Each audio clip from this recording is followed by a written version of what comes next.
Jean, chapitre 2. Or, le troisième jour, il y eut des noces à Cana en Galilée.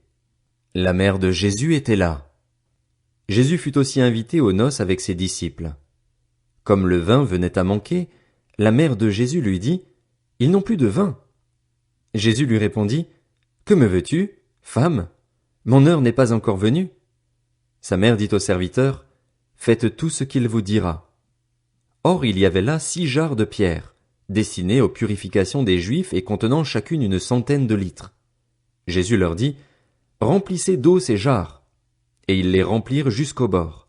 « Puisez maintenant, leur dit-il, et apportez-en à l'organisateur du repas. » Et ils lui en apportèrent. L'organisateur du repas goûta l'eau changée en vin. Ne sachant pas d'où venait ce vin, tandis que les serviteurs qui avaient puisé l'eau le savaient bien, il appela le marié et lui dit, « Tout homme sert d'abord le bon vin, puis le moins bon après qu'on s'est enivré. Mais toi, tu as gardé le bon vin jusqu'à présent. » Tel fut, à Cana en Galilée, le premier des signes miraculeux que fit Jésus. Il manifesta sa gloire et ses disciples crurent en lui. Après cela, il descendit à Capernaüm avec sa mère, ses frères et ses disciples, et ils n'y restèrent que peu de jours.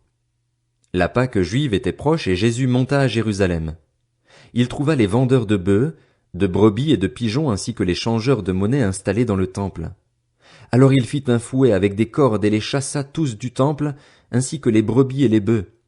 Il dispersa la monnaie des changeurs et renversa leurs tables. Et il dit aux vendeurs de pigeons, « Enlevez cela d'ici, ne faites pas de la maison de mon père une maison de commerce. » Ses disciples se souvinrent qu'il est écrit, « Le zèle de ta maison me dévore. » Les Juifs prirent la parole et lui dirent, « Quel signe nous montres-tu pour agir de cette manière? » Jésus leur répondit, « Détruisez ce temple et en 3 jours je le relèverai. » Les Juifs dirent, « Il a fallu 46 ans pour construire ce temple et toi, en 3 jours tu le relèverais. » Cependant, lui parlait du temple de son corps.